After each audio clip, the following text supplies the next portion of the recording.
Hi, and welcome to Your Irish Connection. We're having chats about how we do these Irish spirituality things. So I'm here today with Gemma McGowan. Hello. Hello.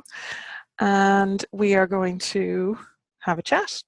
So we're still in September. We've ploughed through these the first couple of these interviews, but we're very close to October. Super busy. Very, very close to October and Samhain, so I'm sure we'll get to talk a little bit about that. So there's the lovely Gemma. Oh, wow. Just pulled some pictures off the Facebooks, and I think that's a good illustration of the Gemma we all know and love. Yes, it sums me up fairly well, yeah. Yeah, because I mean, you even have one with a baby in there, so that's it's all good. So if you want to talk, we'll start by saying, when and where did your interest in Irish spirituality begin? So I would have come into witchcraft initially about 15 years ago. I was actually living over in Manchester, just outside of Manchester. I was studying theatre and music over there. And I become really, really ill and was diagnosed with Crohn's disease and had to move home from Manchester. And I'd been on, a spiritual quest for quite some time at that stage. And I kind of looked into kind of the bigger religions and philosophies and, spiritual practices. But it was only when I came home and I was very vulnerable, and I had suffered from depression for a long time. And, my mother is amazing. She doesn't really follow any spiritual path, but she recognized a real need in me.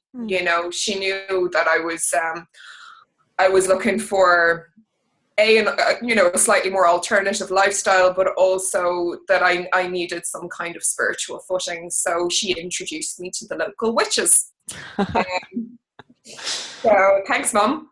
So she introduced me to Janet Farr and Gavin Bone, who lived just out the road from me, Yeah. And it was that, like an awful lot of pagans talk about, it was that instant kind of homecoming thing. And as soon as I started, delving a bit deeper and reading a bit more, it was, this is what I've been searching for my whole life, Yeah. Now they would come from, we know Janet comes from kind of the Alexandrian line, and Gavin comes from like the Sow Wicca kind of more Norse tradition. So, though I was learning witchcraft, there wasn't a huge amount of Irishness within the practice, let's say. We certainly honoured the gods, but in terms of the actual practice, like there wasn't any Irish language or anything like that involved in it. And, it was what they're teaching now, which is, their progressive witchcraft.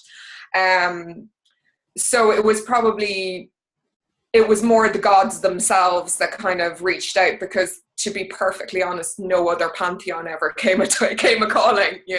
Other people in the group would have Norse gods or Greek gods or Egyptian gods or what have you, but no, I just got Irish gods. So yeah. Yeah. So that sounds very familiar, Gemma. Yeah. Yeah. And I would have loved, this kind of, all of these really, interesting other deities from all over the world, but no, they just never came a calling. Yeah. And so Bridget was the first one who came along, and of course I was a baby witch, and I wanted to play the deity field or what have you. So I was like, I wasn't going to settle for the first goddess that came along. I thought that's really boring. So I tried my hand with other goddesses. I worked with Bowen for a while, and I worked with the Kalia, and I worked with Clochta, and but Bridget never went away, and in fact she just got angrier and angrier and angrier with me. And to the point where, like, she's put me in a hospital on a couple of occasions. People have the image of Bridget as being this nice mother figure. No. She's profoundly multifaceted, and if you Yeah. get on the wrong side of her, she's not a happy camper, and she lets you know all about it. Yeah. And she really let me know all about it. So, you know, eventually I kind of, you know, realized, you know, that awakening of maybe I really do need to dedicate to Bridget. You know, maybe things will calm down a little bit if I do, and I won't be suffering quite so much. So I did, and things did calm down. And you know, so I've been a dedicated priestess of Bridget for 8 years, and you know, she's my big all, big everything, and it's pretty difficult to discern where I finish and she begins, you know, because she's kind of all consuming and all everything. So but that's the basics of how I got into spirituality, to Irish spirituality. It's all my mother's fault, so thanks, Mom. Right. So what age were you when you or what year was it when you came back? If the Farr or Janet was doing progressive witchcraft, that was in the 2000s, wasn't it? It was the year after Stuart died. Right, that was 2000. So yeah, 2001. Yeah. So unfortunately, I never got to meet Stuart in the flesh. Oh. I've met him in spirit quite a few times. Yeah. Yeah, I never got to meet him in the flesh, which I'm kind of devastated about. But it wasn't meant to be. Yeah.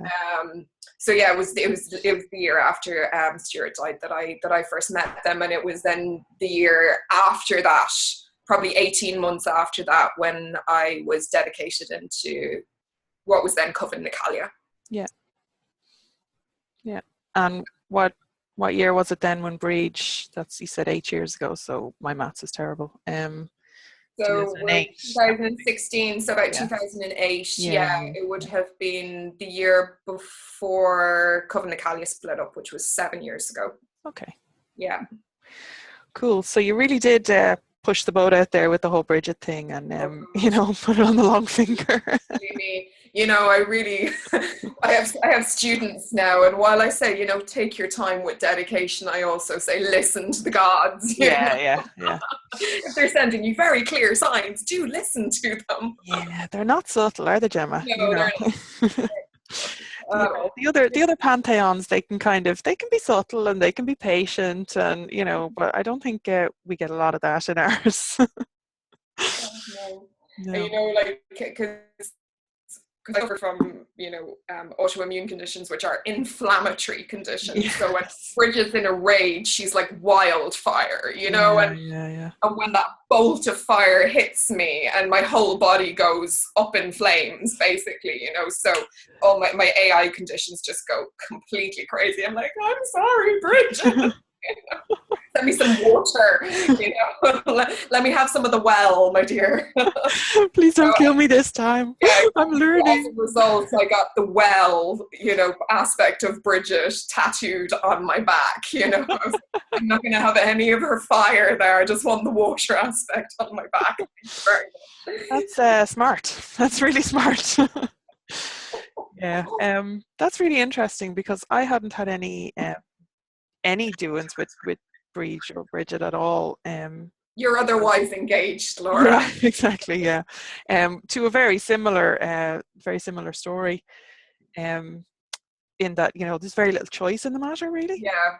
But I did meet her. I wrote a blog post about it, which I think you saw. I did read. Yeah, it was good. Yeah, I really enjoyed it. That what you're saying there, I can very much resonate with, just from that tiny bit of just that archetypal kind of fire, primal, and that's something that I hadn't really come across with with a lot of people who were followers of Bridget or Breach.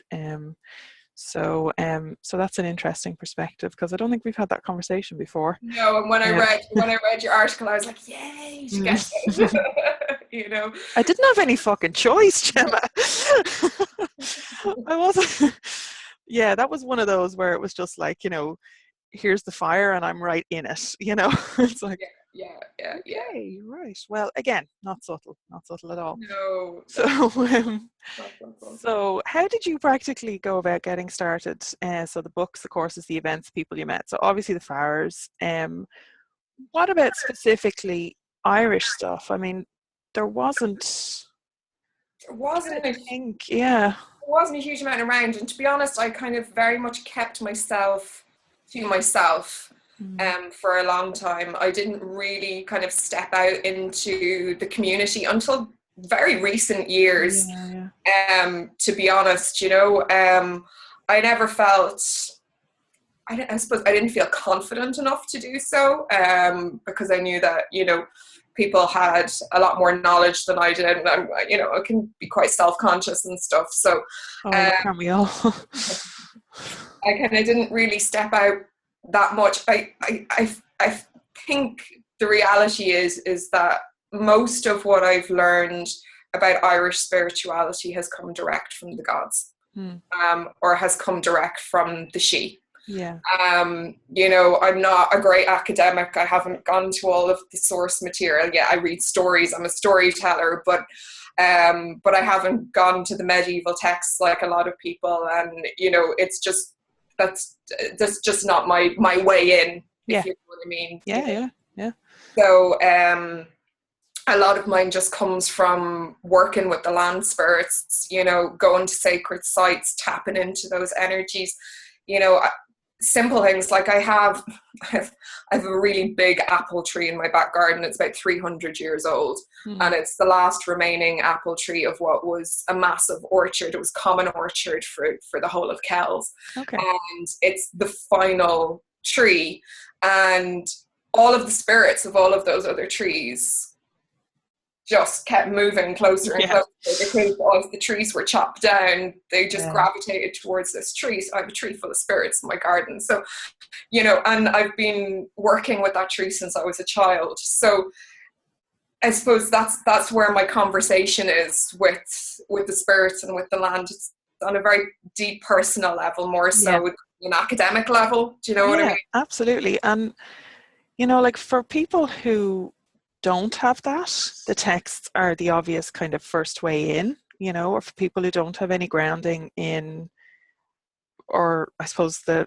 raising in the Irish traditions like we would have, because even though there's very few of us who are actually reared pagan as such, we're all a bit pagan really, and our stories are all pagan, and there's even the feckin' saint stories are a bit pagan, and it's just.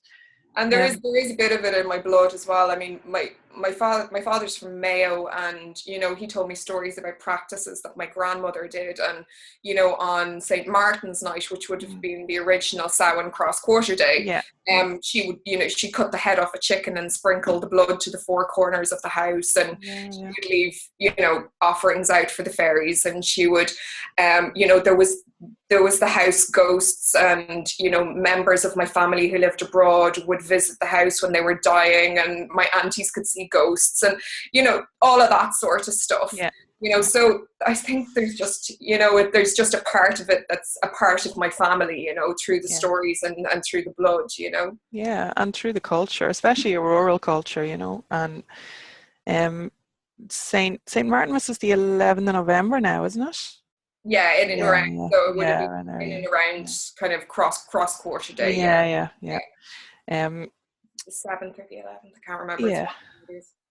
And for the pagan community then in Ireland at the time, I'm trying to think now. So Féile Dríochta started as Witchfest in 2003, but it didn't really become specifically Irish for 2 more years. That was 2005.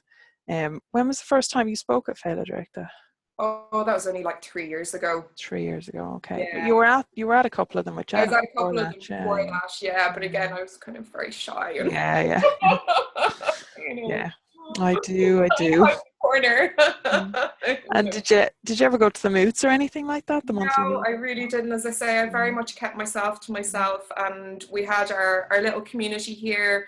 I would have had probably very close ties because I I had a boyfriend who was a witch over in the UK, so I had very close ties with a lot of people who would have lived kind of around the New Forest and Portsmouth for a long time, and I would have been backwards and forwards there for about 18 months. So I would,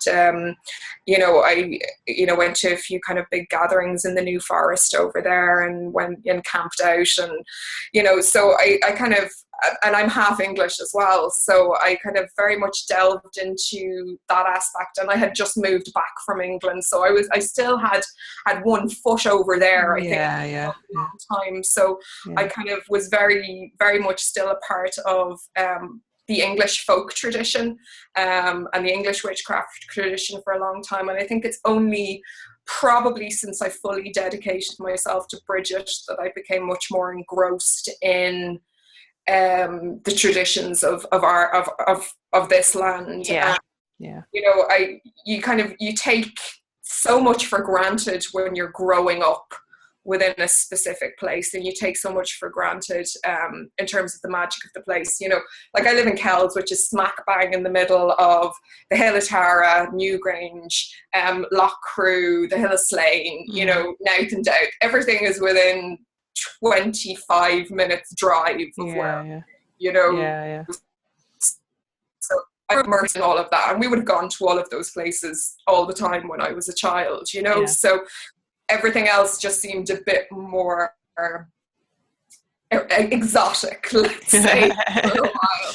Yeah, I do. So it was probably maybe in the last kind of 8-10 years maybe that I've become much more ingrained in what I'm doing, and I suppose what I do up a clock that as well was such a huge grounding focus for me in terms of working with the land here. So I mean, I'm not overly. Would I say I'm a bit of a recluse? I am a bit of a recluse. I really never put myself out there to go to events or to really hook up with an awful lot of people, except maybe for going to the odd battle reenactment. Yeah, fair enough. And there's a big crossover between the reenactment and the pagan, as you know. There is a huge crossover. And when I was, I suppose when I was coming into it, Fergal Gallagher was still massively involved in that whole scene, and we were in the same coven. So it was just, there was a great period of time of kind of going to battle reenactments and hooking up with people that way, I probably never felt confident enough to go up to Dublin and go to the Moots. I don't know if I still do. They're very friendly. They're very friendly. Apple tree,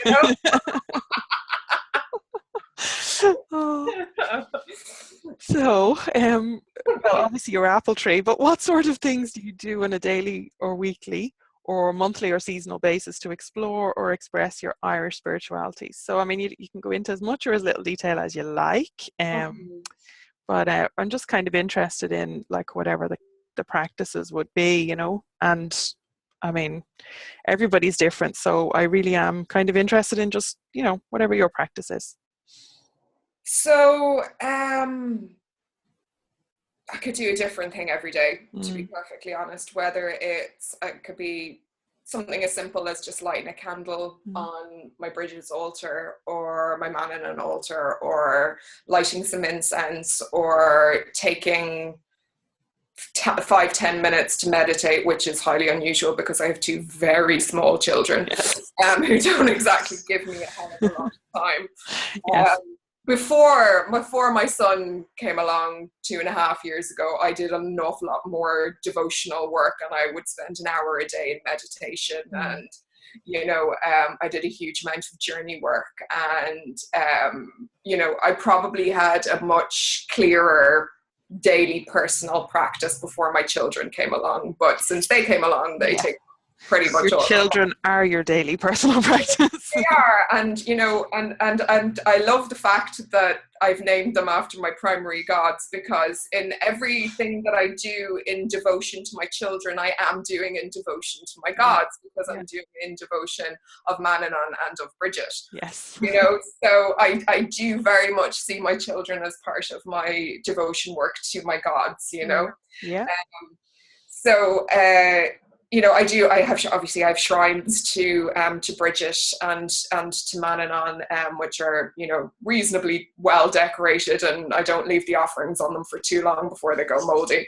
And I also have a very large Sheila in a gig, who is probably, equally as important in my house because she's like the house guardian.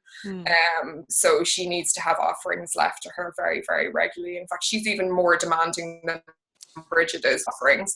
And then I leave offerings out for the plethora of spirits that live in my apple tree. So they get everything from, the dregs of when I'm brewing and all of that, everything goes out to the apple tree,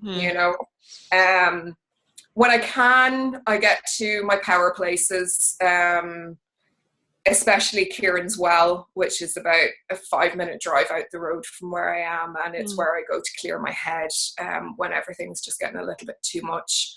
I get up Slieve na Calia as much as I possibly can, and I get to Clock that as much as I can. So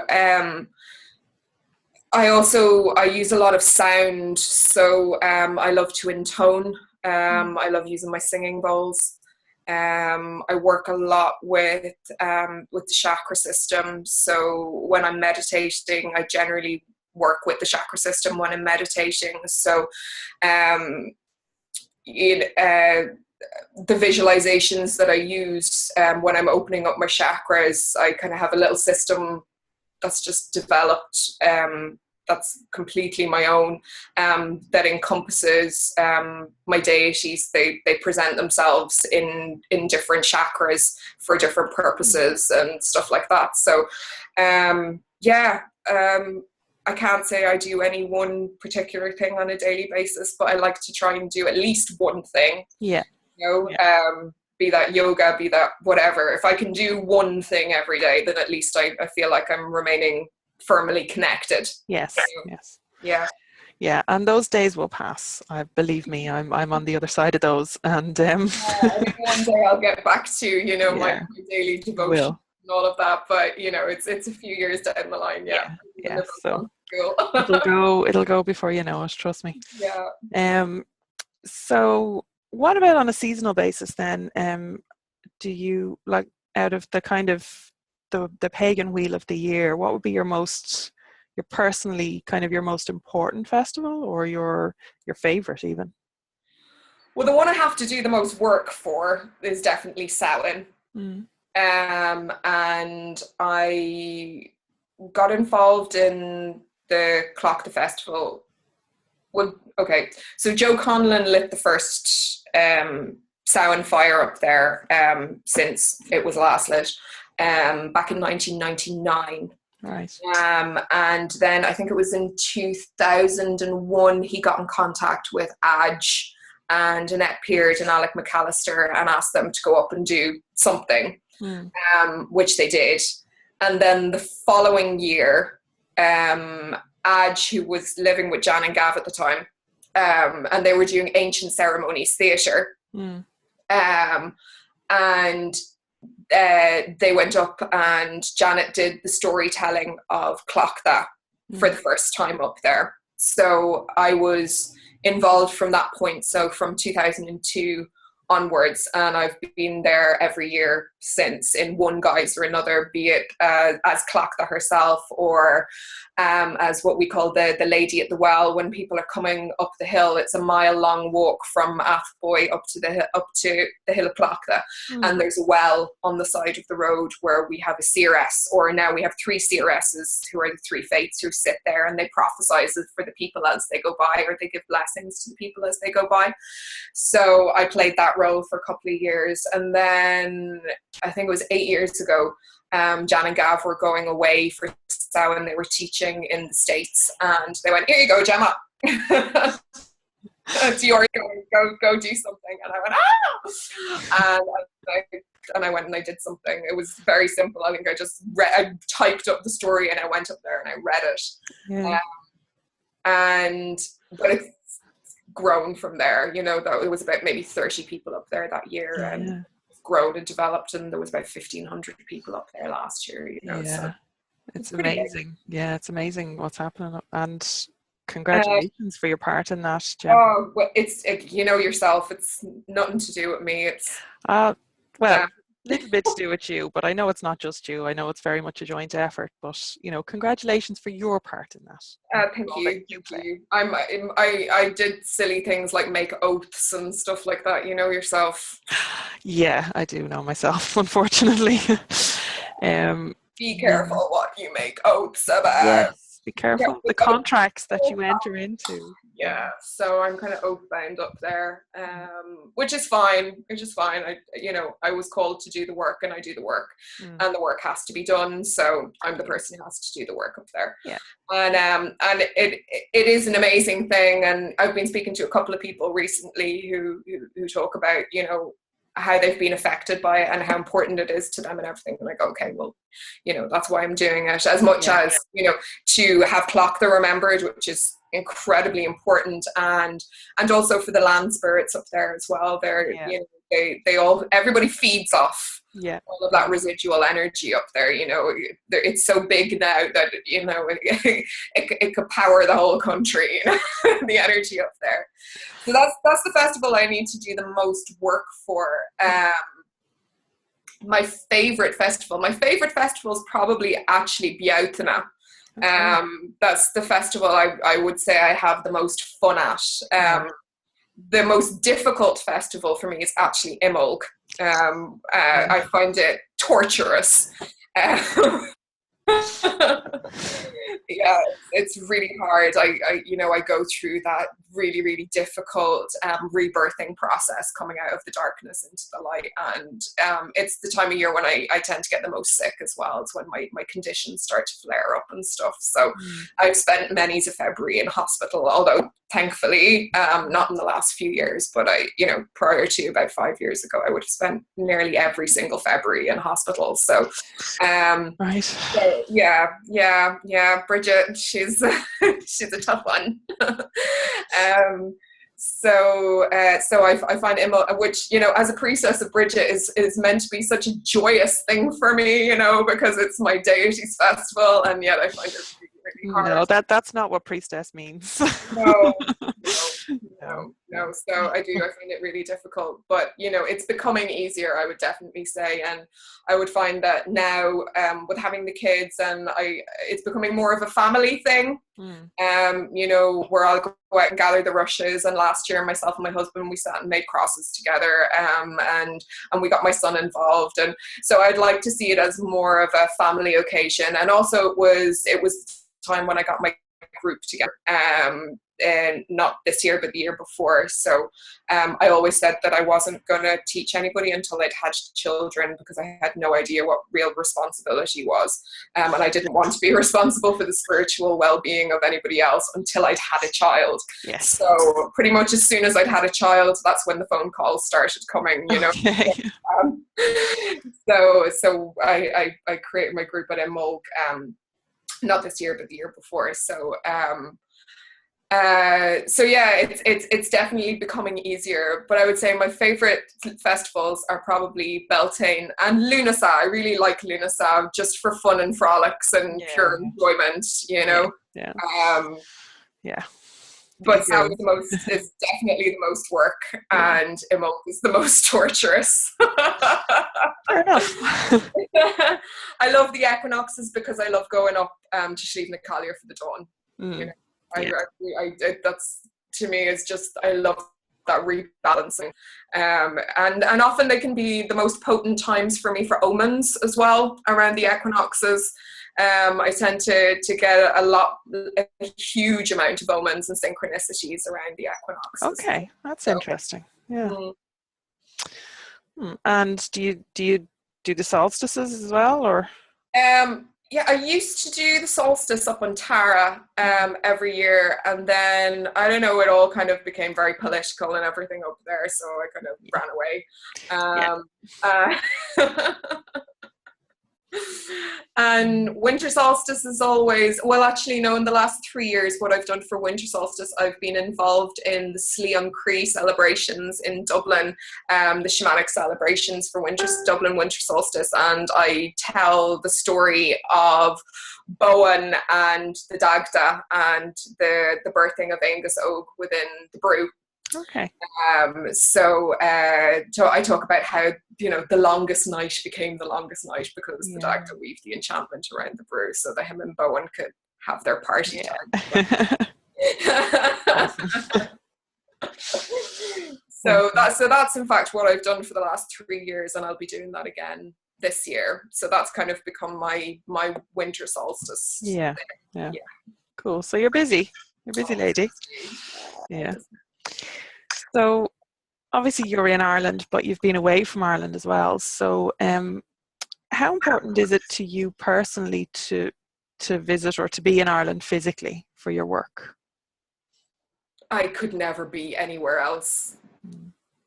I could never live anywhere else. I'm just, completely tied to the land, and it hurts me to leave it. Yeah. Oh, I hear you. I feel you. And I don't make the same connections anywhere else, so, and I understand why people come back. Like a friend of mine, Jo, she comes over from Australia nearly every year and has done for like the last 12, 13 years, and will keep coming back because this is where she makes her profound connections. So I understand why people come here over and over and over again, because I know fundamentally I'm an Irish witch, so I'm tapping into the energies here, but I just don't tap into them in the same way. I can tap into energies in other places, but it's just not the same in any way, shape or form, I just don't have that profound connection anywhere else. Yeah, again, very, very similar. There's not a lot I disagree with there. I find it really hard since leaving the heritage management job. That was a phase of my work for the Mórrígan kind of done at that point. Yeah. And I was told that instead of, people coming to me to learn about her, I had to bring her to other people, and it wasn't, like before that, I'd never taught on her. I'd never spoke outside of Rathcrohan on her or about her or anything, apart from, personal conversations or whatever. But that was where I started having to teach her kind of in Italy and in America and that. And it's important work. And I always feel terribly ungrateful, but I really resonate when you say, it hurts to leave, because it does. It's a physical pain, and a lot of people love travel, and, I'm sure it's exciting and all the rest of it, but those people aren't rooted in Ireland the same way I am, because it's not right, and I'm not right when I'm not there, I'm not here, rather.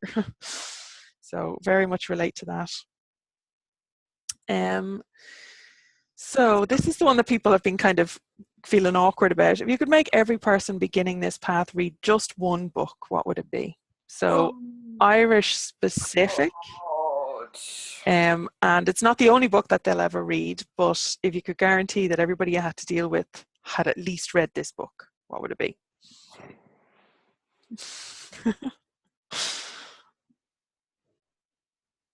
Oh no.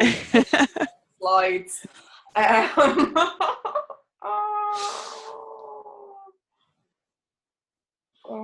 What have you found useful personally? What books have you found useful? I mean, probably storybooks more so than anything else, like. Oh, what's your favorite storybook then? What's your favorite Irish storybook? I love a little bit of Lady Gregory or Lady Wilde. Yeah. Can I be a bit more specific? Oh God, it's like when someone asks me to sing a song and I forget all of the lyrics. All of the many, many songs. Well, I think actually, the Irish stories and getting a good grounding in the Irish stories is definitely as good a place to start as any. And if everybody that I had to deal with had at least, that grounding in basic Irish mythology, then I'd be a lot happier. So. Yeah. I mean, that's it. Go and read the stories, because that's where you get, and the stories, I mean, for me as a storyteller, it's like I tell the story of Clochta every year, but I can find a new way of telling it every year. I can find a new perspective on it every year. And the stories are alive.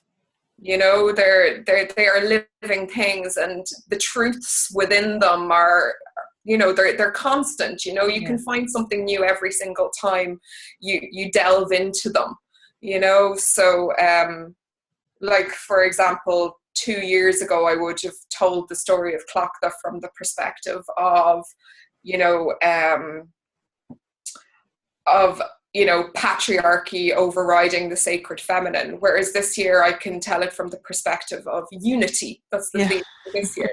Like, you're kind of, you know, very much at loggerheads with each other. Yeah, I can find both of those things within the story. Yeah. You know? And you're right, they're very much alive. But the interesting thing that I found with retelling, because I do that as well with the, you know, retelling the old Irish tales, and even when you flip the perspectives, like instinctively, there's some stuff that you can't touch. Yes, of course, yeah. And those kind of, but like even without kind of consciously realizing that, I like when I've retold a story from a couple of different perspectives like that. So, I mean, this is just, again, my personal, you know, this is just me. It's not necessarily across the board or anything. But when I tell a story from a personal perspective or from different perspectives, I find that without actually like consciously realizing I'm doing it, but there's the touch points through each story that don't change, you know, and those are the kind of the seeds or the threads of the story. You know, and I think I've been kind of trying to figure out why that would be. And I mean, you know, in one sense it kind of makes logical sense, because those are the facts, for, you know, for want of a better term for them, those are the facts of the story. But when you think about our kind of our Shanachie tradition and how, you know, each Shanachie would take the same story and give their own slant on it, they'd have their own perspectives, they'd have their own way of telling stories, you know. But the stories remain the same, you know. And again, it was those kind of touch points. And I think those touch points have built kind of storehouses over the years. That makes sense? Where, you know, like, and it could be only one in any story, you know, or it could be 10 through, you know, depending on the story, like. But it's just something that I found kind of, you know, where if you take a step back from it and you kind of look at things with the long view, you see those kind of threads that are, you know, woven through the pattern. Absolutely. Yeah. So, actually, before we move on to the next one, there was a couple of questions on Facebook, which, if you don't mind, we'll have a look at. So, Vivian Armstrong, I think you've answered the first part of our question, which is, how did Gemma come to organise the Clochta Fire Festival?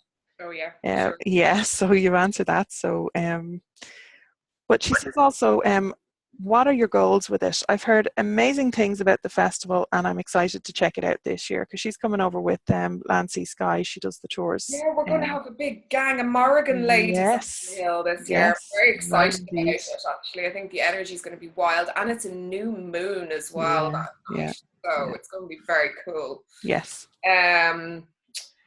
What are my goals? Do I have any goals? That's the question.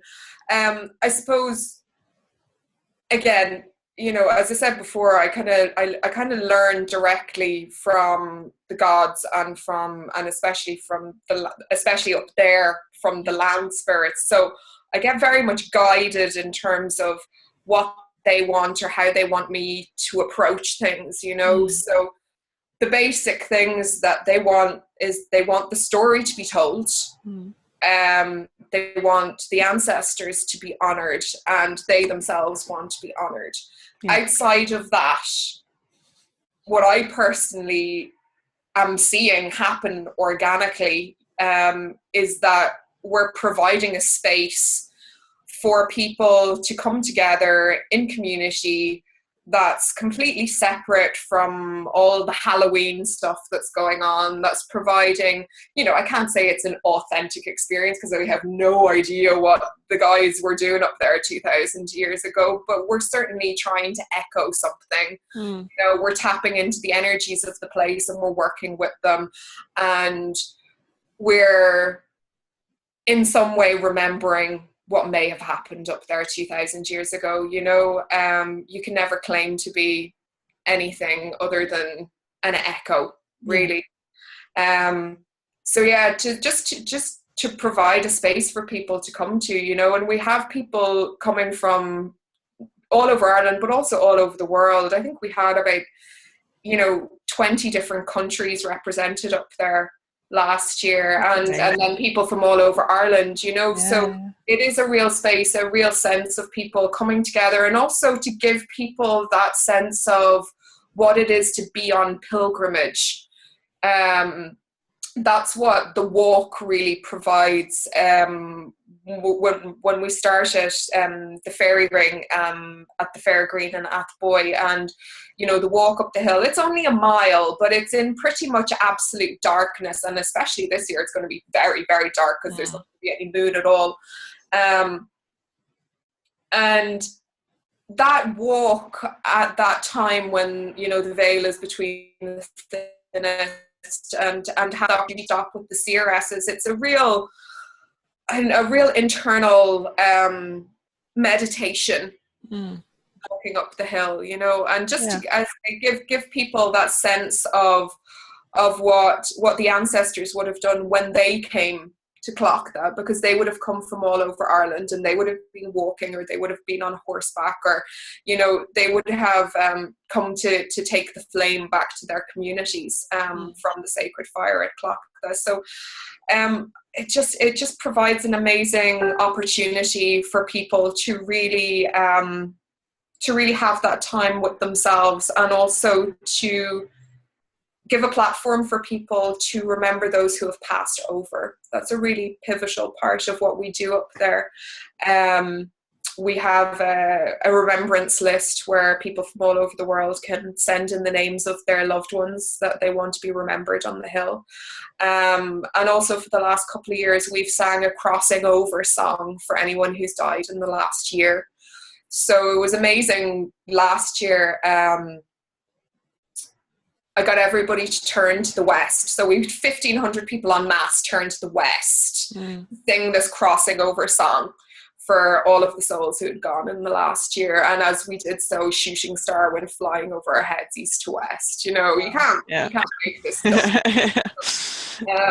And you know, so that's really important. So I mean, outside of that, I don't have any greater goals other than just to keep doing the work that I'm already doing. And if more is demanded of me, then I will do it, you know. But it's happening organically. I'm not having to do anything more than other than what I've always done, except maybe, you know, a bit more planning or a bit more scripting, or you know, orchestrate things for a few more people. But the hill itself is doing an awful lot of the work for me. And you're holding space, basically. I'm holding space. That's my job, very much so. Well, thank you for that. Again, thank you for your part in that. So, awkward question here. Robert L. Barton says, if you were limited to teaching a person a single regular daily practice, what would it be? To be honest, I mean, probably the most important thing that I would teach anyone is how to work with their chakra system. To me, that's probably the, you know, from an energetic, from a magical perspective, because when you work with the chakra system, you can open yourself up to so much more, you know, so you can make contact so much more easily, you can remain grounded so much more easily, you can clear things that need to be cleared, you can heal yourself, you can help yourself in a plethora of ways, you can become so much more self-aware. You know, and it's something that I miss doing every single day because I just don't have time. But when I get a chance to spend half an hour with my chakras, that's what, that's the one thing that I really, really love doing. Yeah. Great. Okay.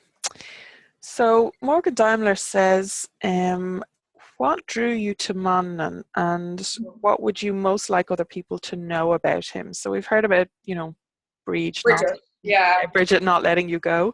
Yeah. But what about Manon, and how did he come into your life?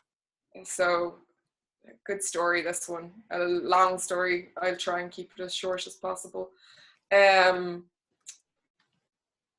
So my husband sailed across the Atlantic 7 years ago, the Northern Rock to Boston in a handmade yacht with 3 other feckin' lunatics. Okay. And I was terrified because I kept having dreams about him drowning. And I made an oath again, as you do, to Manon and McLear that if he brought him home safe and sound, that I would name my firstborn son after him, which I did eventually. Yeah. Because Manny only arrived 2.5 years ago. So that was literally my first meeting with him. Was my husband's always very much been a man of the sea. He spent quite a lot of time at sea. He lived in Australia for many years and went out on the trawlers and all of that sort of stuff. So he is very much drawn to the sea. And he'd always wanted to do this trip, but I was very scared. So so that was my first thing. I made my oath. Donna came home safe and sound. I didn't necessarily think about my relationship with Manon for a good while after that, He'd rear his head, he'd send me a sign. I suppose probably the biggest one was that my power animal became the heron. And I started working with the heron and with heron magic a lot around the same time. Of course, I didn't even connect the two of them at the time because I didn't really know anything about Manon and McLear, but here came a heron anyway. And so I was working with heron magic for a few years, and then, as I say, he'd often send me other little signs and omens just to let me know that he was hanging around, and I just thought he was just sending me gentle reminders of my oath, Yeah. And then 4 years ago, I went on a British pilgrimage with Courtney Webber, who was running a book on Bridget, and we went all over England and Wales and right down to Cornwall. A 6-day mental trip. I think we covered about 3,000 miles in 6 days, something stupid. But it was well worth it. It was such a ride. And on the very first day that we arrived in Wales, we ended up in this little place called Aberfraw, right out on the coast of Anglesey, and stopped off for a bit of lunch there. And there was a photograph on the wall of this tiny little church sitting on this rock. And I thought, wow, that's amazing. And the lady said, oh yeah, that's the church in the sea. You better, do you want to go and visit it? It's just down the road. And we said, yeah, cool. Like, we had absolutely no time whatsoever, but sure, look, we thought we'd drop off and see it. And it was one of those getting fairy-led situations where we couldn't make our way out of this tiny little village. There was like 2 roads out, and we kept getting lost. We couldn't find our way out of it, but eventually we did, and we headed off down the road out towards the church in the city. And as we got closer to it, and it appeared around the corner, and the reason it's called the church in the sea is because at high tide it's completely cut off from the mainland, because it's been there since 600, and the sea has has eroded away all of the rest of the land around it, so it sits on an island at high tide, but at low tide you can still get out to it. It's a spectacular little place. And we came around a corner and saw this little whitewashed church, and at exactly the same moment the church transformed into this giant white horse standing on this island. And we kind of, we were already in the midst of pilgrimage magic. And I'm sure you know what I mean when I say pilgrimage magic, because there's nothing else quite like it, you know? And it just turned into a white horse, and I was kind of like going, okay, I know we're having a mad day anyway, but that's just a really quite mad. And I said to Courtney, I said, did you see that? And she's like, did that church just turn into a white horse? And we're like, okay. So we're thinking see white horses, and of course we think of Manon and MacLear, and I say to her, I wonder if it has anything to do with Manon and MacLear. And as I say this, we come round another corner and there's a field of white horses beside us, you know. Right. And, you know, so all of the omens were kind of leading us down.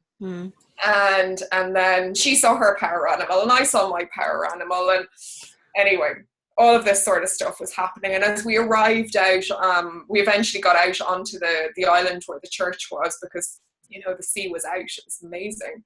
And there was like, I don't know, there was like this portal opened up into the other world, you know, where you can see everything so clearly in the other world in front of you, you know.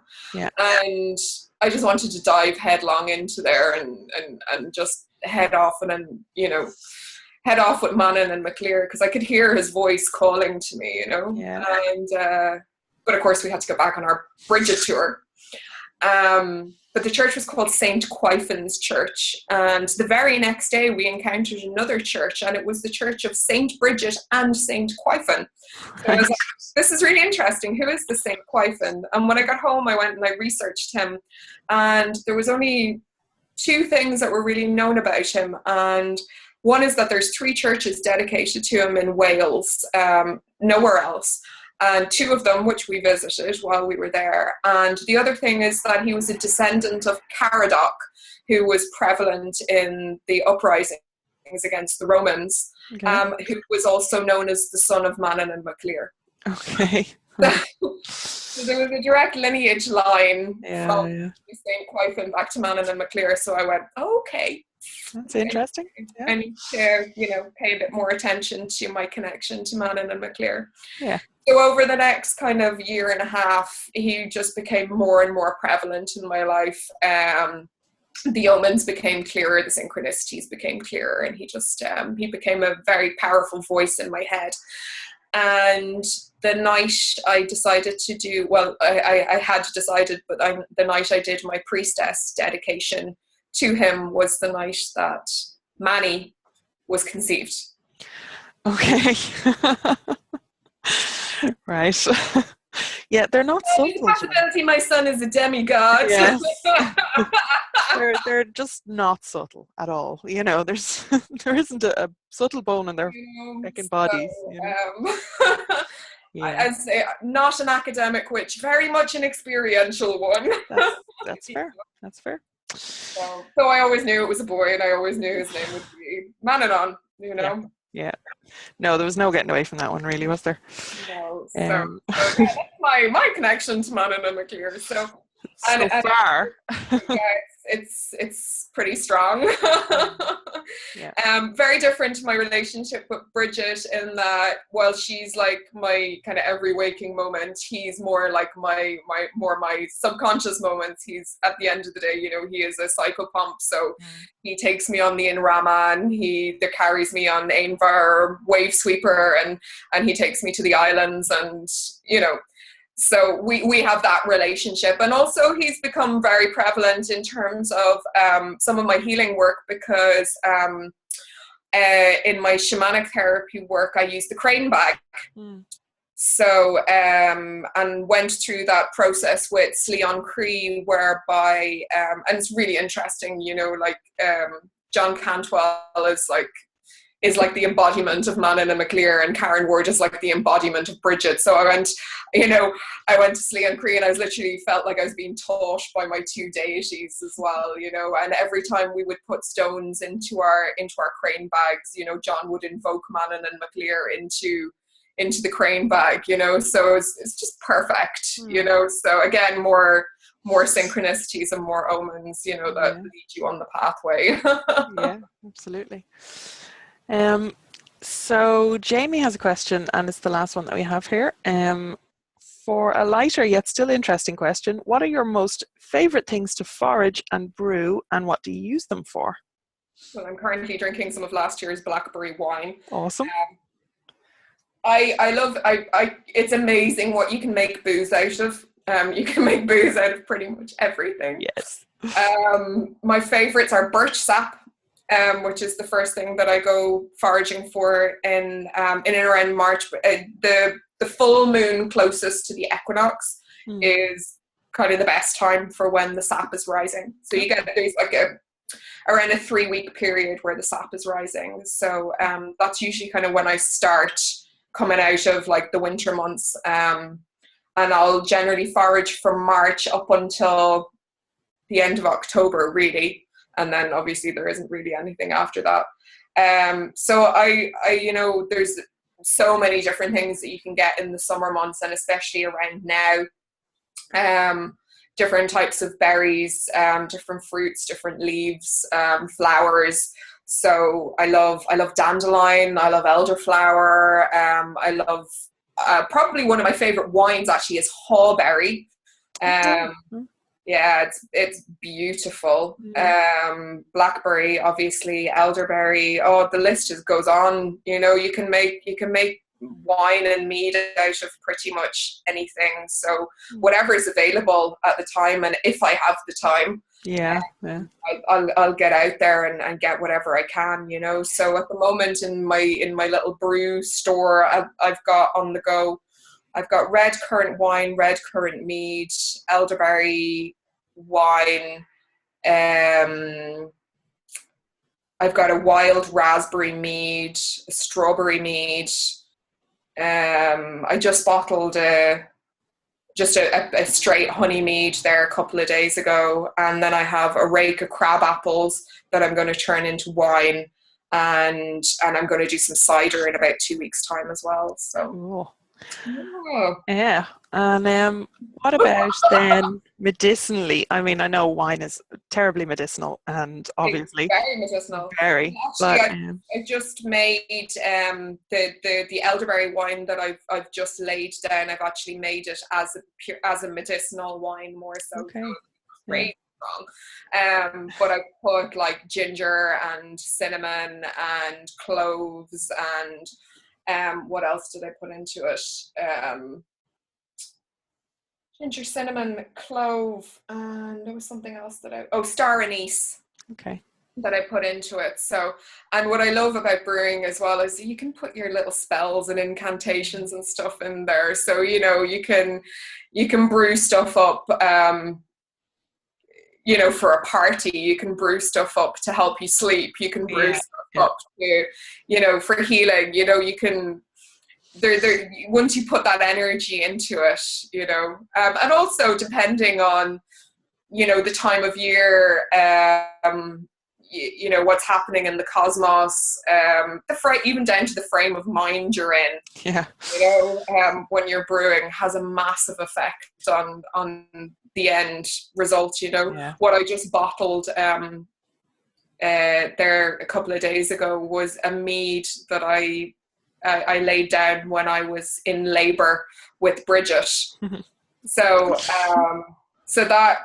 that mead, and you know, as I was stirring it up, it's got all of that creation essence in it, but it's also got all of that stamina and that durability, and you know, that really strong feminine power to birth something into the world, you know. So all of that energy is contained within that. So, you know, they were like, okay, Gemma, you need to leave that aside for magical purposes only, you know. That's not something to have with your mate on a Saturday night, you know. So I'll be over on Saturday night.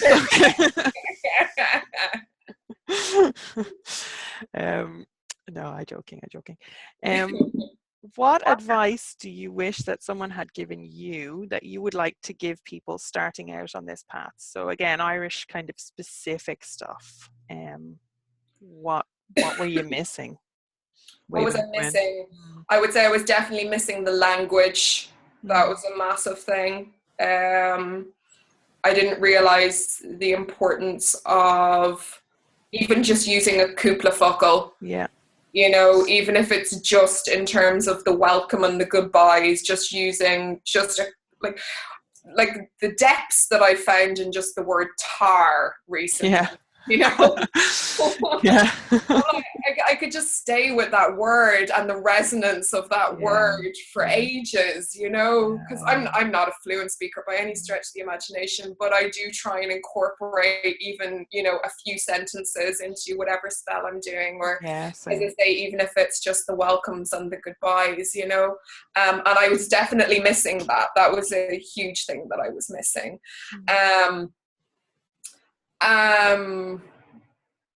Anything else? I think that's a good one. Yeah.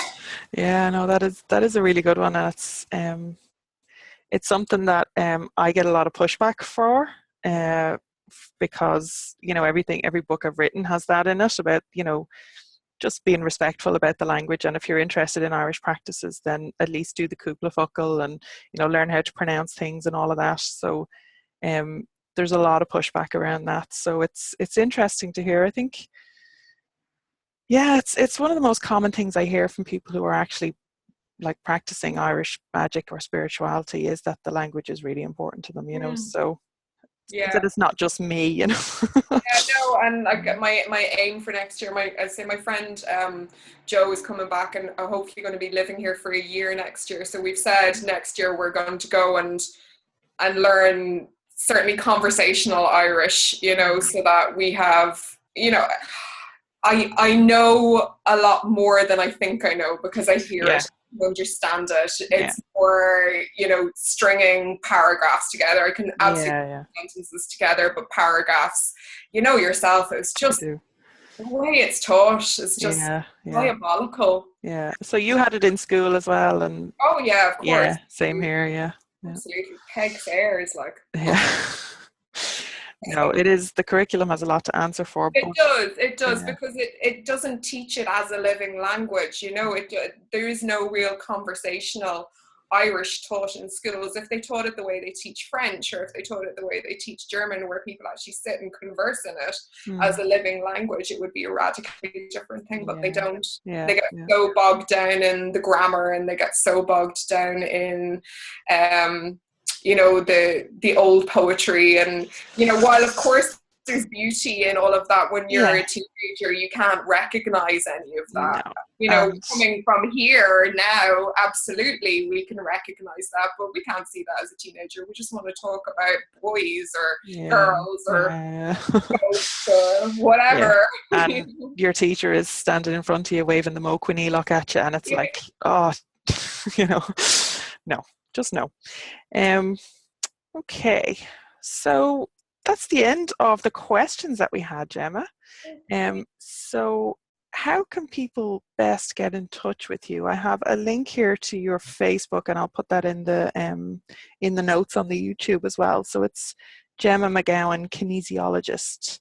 That's kind of the other part of my healing practice.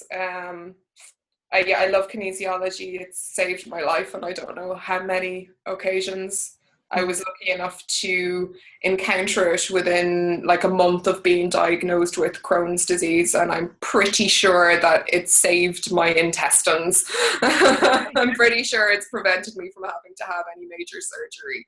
Great. So, can you give us a basic idea of what kinesiology is for people who might not know? Kinesiology, it originally comes from osteopathy. So there was some renegades, osteopaths and chiropractors back in the 1960s who were kind of looking at how muscles work and the effects that different stimuli had on muscles. And what they recognized was that, or what they realized was that different things could cause a muscle that was working perfectly okay 1 second to suddenly become weak. Okay.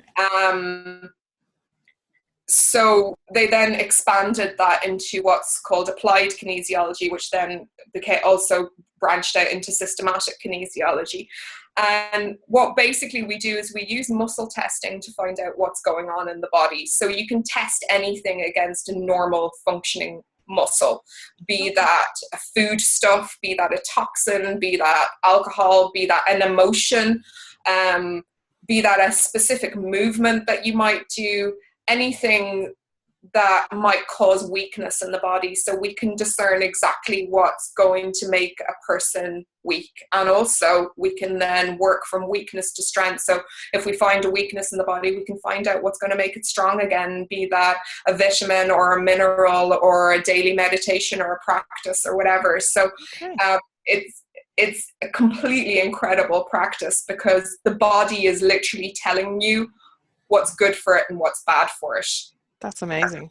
It's completely amazing. Yeah. I love it. I really, because it's really hands-on and practical, and you know, the client can see exactly what's happening. You know, I have people who come to me 3 or 4 times a year, and they still get the shock of their life when one of their muscles goes weak, and they're like, "How do you do that?" I'm like, you know, because there is like specific points on the body, on the meridians, where that you can hold specific points. You can turn muscles off. So what's working as a normal functioning muscle, 1 second, you just hold a point and it switches off, you know. Right. So, and the same then works with, say, for example, me, I'm completely intolerant to all gluten, all grains, dairy products, all of this sort of stuff. So I could have, my muscle could be nice and strong, and you put a vial of wheat on me, I'm completely limp. I can have no muscle control whatsoever. I just fade. I can't exert any kind of pressure on anything. And a lot of people are exactly the same with things like with grains or cow's milk or whatever, or it could be something completely random either. You know? So but we can find out with kinesiology exactly what's good for the body and what's toxic for the body. And also, as I say, down to emotional states or past traumas or anything like that. Yeah. Interesting. Okay, so if people are interested in kinesiology, or you generally, and getting in touch with you, no stalkers please, but you can contact her at her Facebook page, Gemma McGowan, kinesiologist, and that's with a K. So if you Google it, I'm sure you'd find it. But the link is right there on the screen as well. So thank you very much, Gemma. Thanks for having me. Yeah, really appreciate it. And thank you a third time, and we're done, for everything that you're doing up at Tlachta, because I had a recent experience up there, which I actually need to talk to you about at some stage. Yes. Yeah, so recent experience up there where I did my my second site visit for the Patreon up to Tlachta, and yeah, some very interesting journeys, and then an interesting chat with Steve, afterwards, which kind of confirmed a lot of what I had gotten independently. So that was really interesting for me. That's because because that happens. And that was my first time up there, believe it or not. I know it's terrible. I should have been up there years ago, but yeah, so I'm kind of glad I went up like that before I go to one of the festivals, or you know, something bigger, and kind of had that experience myself. But yeah, what I'll do is I'll actually send you on my Patreon report from Tlachta. So I will email that to you. Cool, thank you. The line. So, and if people are interested in my Patreon, you can go and sign up. It's patreon.com/Lora O'Brien. That's my name. So thank you very much, and thank you everybody out there for listening and watching Your Irish Connection. Thanks for your questions, guys. Yeah, absolutely.